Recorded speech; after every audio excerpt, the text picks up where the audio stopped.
नमस्कार दोस्तों, मार्च महीने का छत्तीसगढ़ करंट अफेयर्स देखते हैं। यह भाग दूसरा है। पहला भाग ऑलरेडी अपलोड हो गया है, वहां आप जाके देख सकते हैं। साथ ही मार्च महीने का टॉप 50 MCQ छत्तीसगढ़ के ऊपर वो भी हमने अपलोड कर दिया है, वो भी आप देख सकते हैं। चलिए देखते हैं।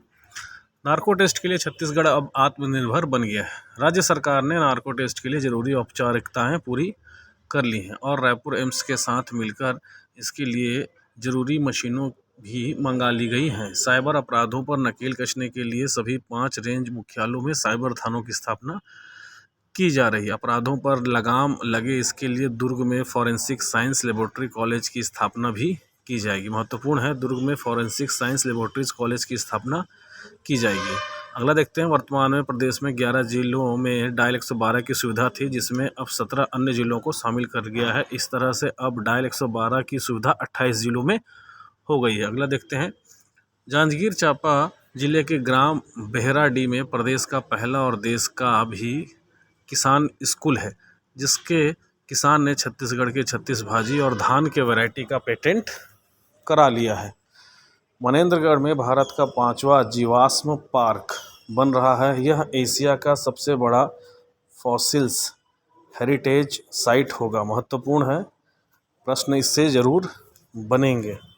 जितने भी करंट अफेयर्स होते हैं जो महत्वपूर्ण होते हैं, परीक्षा उपयोगी होते हैं, ऐसा मुझे लगता है, मैं इन सब को ऐड कर देता हूं, ताकि देखिए करंट अफेयर्स से 30 से 40 प्रतिशत बोल सकते हैं क्वेश्चन जरूर ही हर परीक्षा में पूछे जाते हैं। अगर आपका करंट अफेयर्स अच्छा मजबूत है तो आप एग्ज़ाम क्लियर कर सकते हैं, चांसेस आपके बढ़ जाते हैं। बाकी अदर सब्जेक्ट से भी प्रश्न पूछे जाते हैं, पर करंट अफेयर्स से बहुत पूछे जाते हैं। अगला देखते हैं। हरियाणा राज्य के पंचकुला में आज संपन्न हुई 26वीं अखिल भारतीय वन खेलकूद प्रतियोगिता में छत्तीसगढ़ 11वीं बार ओवरऑल चैंपियन बना है। छत्तीसगढ़ ने कुल 164 मेडल जीतकर अपने निकटतम प्रतिद्वंदी कर्नाटक को पछाड़ते हुए अपना प्रथम स्थान कायम रखा। इस प्रतियोगिता में वन विभाग के उच्चतम अधिकारी PCCF से लेकर गार्ड तक खेल स्पर्धाओं में भाग लेते हैं। तो 11वीं बार ओवरऑल चैंपियन बना है छत्तीसगढ़। कहाँ यह खेल संपादित हुआ था? हरियाणा राज्य के पंचकुला में, जिसमें 11वीं बार, और छत्तीसगढ़ ने कुल 164 मेडल जीतते हुए अपने निकटतम प्रतिद्वंदी, मतलब द्वितीय स्थान पर कर्नाटक होगा, उसको पछाड़ते हुए पुनः इस स्थान को कायम रखा है, प्रथम स्थान को कायम रखा है। महत्वपूर्ण है। अगला देखते हैं। राज्य में समग्र शिक्षा द्वारा संचालित अंगना मां शिक्षा कार्यक्रम के तहत वर्ष 2022 में किए गए कार्य के लिए स्कॉच अवार्ड 2022 प्राप्त हुआ है। यह पूरा कार्यक्रम छत्तीसगढ़ की महिला शिक्षिकाओं के समूह द्वारा संचालित की जा रही है। इस वर्ष के कार्यक्रम का तीसरा वर्ष होगा। इस वर्ष यह कार्यक्रम का तीसरा वर्ष होगा और प्रतिवर्ष इसमें महिला नेतृत्व द्वारा कुछ डिजाइन शामिल किया जाता है। स्कॉच अवार्ड एक स्वतंत्र संगठन द्वारा प्रदत्त देश का सर्वोच्च नागरिक सम्मान है, जो लोगों, परियोजनाओं और संस्थानों की पहचान करता है। इस अवार्ड को वर्ष 2003 में स्थापित किया गया था। यह अवार्ड डिजिटल, वित्तीय और सामाजिक समावेश के क्षेत्र में सर्वोत्तम प्रयासों के लिए प्रदान किया जाता है। तो राज्य में समग्र शिक्षा संचालित अंगना मां शिक्षा, याद रखिएगा, अंगना मां शिक्षा कार्यक्रम के तहत वर्ष 2022 में किए गए कार्य के लिए स्कॉच अवार्ड 2022 प्रदान किया गया है। अगला देखते हैं। रायपुर से बिलासपुर मार्ग पर स्थित ग्राम सोंड्रा में गृह निर्माण के लिए किए जा रहे उत्खनन कार्य के दौरान पांडुवंशी काल की प्राचीन बुद्ध प्रतिमा सहित अन्य पुरातात्विक प्रतिमा प्राप्त हुई है। स्थानीय बलुए पत्थर से निर्मित इस प्रतिमा की चौड़ाई 74 गुणित ऊंचाई 87 गुणित मोटाई 40 सेंटीमीटर है। बुद्ध की इस विशाल प्रस्तर प्रतिमा के माथे पर उड़ना तिलक चिन्ह का अंकन इसे अनोखा रूप प्रदान करती है और इस आधार पर इसके ध्यानी बुद्ध होने की अधिक संभावना प्रतीत होती है। बुद्ध की यह अवक्ष प्रतिमा अपूर्ण है, जिस पर छेनी के चिन्ह साफ दिखाई दे रहे हैं। त्रिस्तरीय निर्माण तकनीक में बनी बुद्ध प्रतिमा का यह ऊपरी भाग है। इस तकनीक बुद्ध पूर्णिमा को उदाहरण छत्तीसगढ़ के सिरपुर राज्य में भी मिलते हैं। अगला देखते हैं, उत्कृष्ट स्वास्थ्य सेवा और मरीजों को बेहतर इलाज उपलब्ध कराने वाले रायपुर के मठ पुरैना प्राथमिक स्वास्थ्य केंद्र को केंद्रीय स्वास्थ्य मंत्रालय द्वारा गुणवत्ता आश्वासन मानक प्रमाण पत्र प्रदान किया गया है। देखिए, ये जो छोटे छोटे करंट अफेयर्स होते हैं, हमें ऐसा लगता है कि परीक्षा उपयोगी नहीं होगा, इससे प्रश्न नहीं बनेंगे या नहीं पूछेंगे, पर जिन सरकारी योजनाओं को या सरकारी संस्थाओं को अगर कोई भी गैर सरकारी या सरकारी प्रोत्साहन, इनाम, अवार्ड कुछ भी मिलता है, तो वो जो है शासन के लिए एक उपयोगी चीज़ होती है और शासन जो है उससे संबंधित प्रश्न, उससे संबंधित विभाग से प्रश्न पूछ सकता है। तो इस प्रकार जो छोटे से बड़े जो भी करंट अफेयर्स अपडेट होते हैं, मैं इसलिए सारे वीडियो में अपडेट कर देता हूँ। अगला देखते हैं, छत्तीसगढ़ में स्कूल शिक्षा के क्षेत्र में निकलर ऐप द्वारा पढ़ाई कराने के लिए स्कूल शिक्षा विभाग को एम्बिलियत पुरस्कार से नवाजा गया है। निकलर ऐप याद रखिएगा। छत्तीसगढ़ को यह अवार्ड 6 मार्च को नई दिल्ली में आयोजित कार्यक्रम में प्रदान किया गया है। साउथ एशिया में एम्बिलियंट अवार्ड मोबाइल के माध्यम से आम जनता तक तकनीकी का उपयोग कर जीवन सुगम बनाने की दिशा में किए जा रहे नवाचारों को सम्मानित करता है, जिसकी शुरुआत 2010 से की गई थी। सम्मान देने की यह 12वीं श्रृंखला है। तो छत्तीसगढ़ में स्कूल शिक्षा के क्षेत्र में जो निकलर ऐप द्वारा पढ़ाई कराने के लिए स्कूल शिक्षा विभाग को एम्बिलियंट पुरस्कार से नवाजा गया है।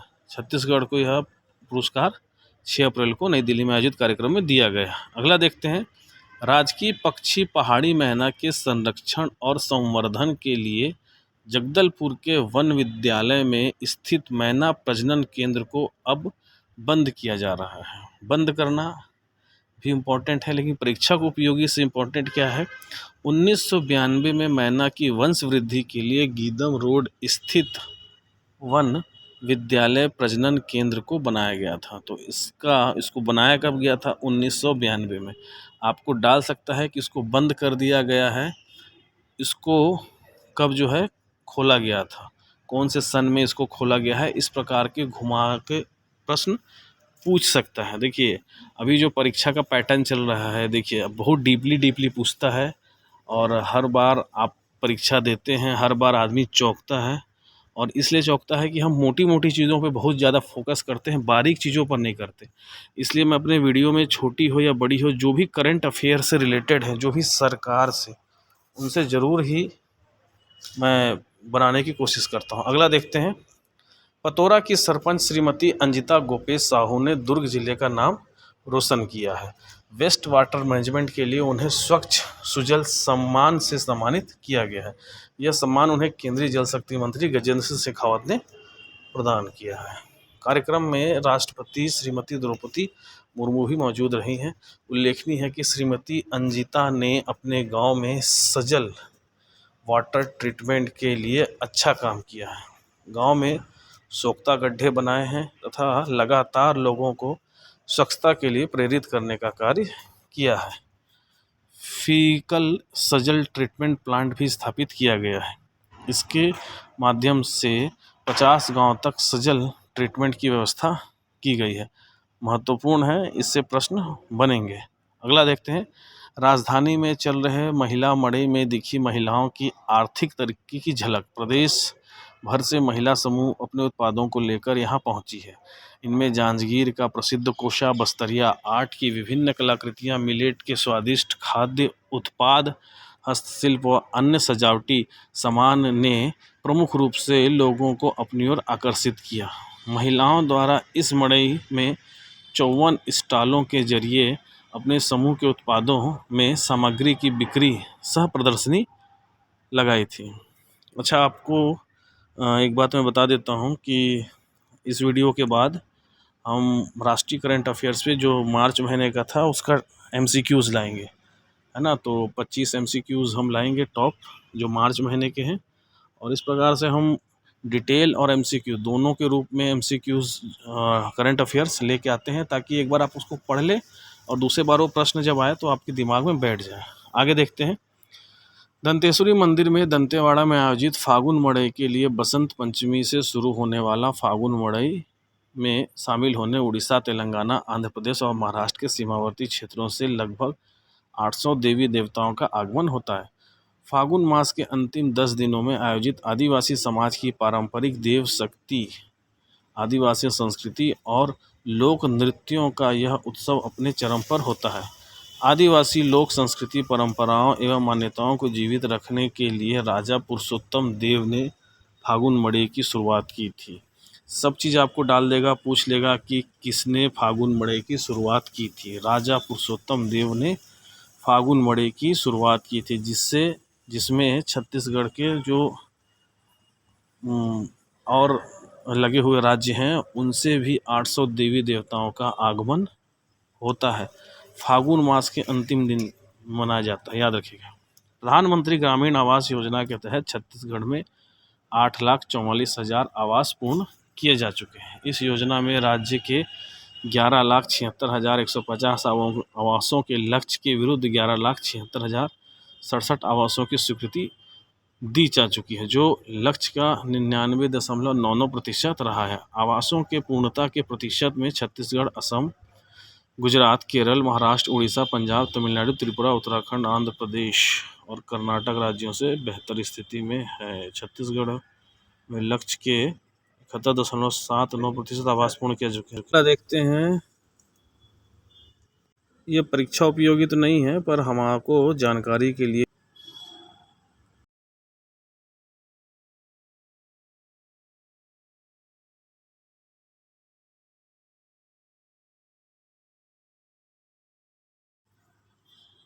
माफ़ करिएगा। अगला देखते हैं। छत्तीसगढ़ की विशेष संरक्षित जनजातियों पर डॉक्टर सत्यजीत साहू द्वारा लिखित एवं यात्रा शीर्षक से प्रकाशित पुस्तक का विमोचन किया गया। छत्तीसगढ़ में निवासरत विशेष पिछड़ी जनजातियों के संकेंद्रण, उनकी जीवन शैली, रहन सहन और खान पीन का उल्लेख इसमें किया गया है। तो याद रखिएगा, यात्रा शीर्षक से पुस्तिका का विमोचन किया गया है डॉक्टर सत्यजीत साहू के द्वारा, जिसमें छत्तीसगढ़ की विशेष पिछड़ी जनजातियों का वर्णन किया गया, इसलिए महत्वपूर्ण हो जाता है। अगला देखते हैं।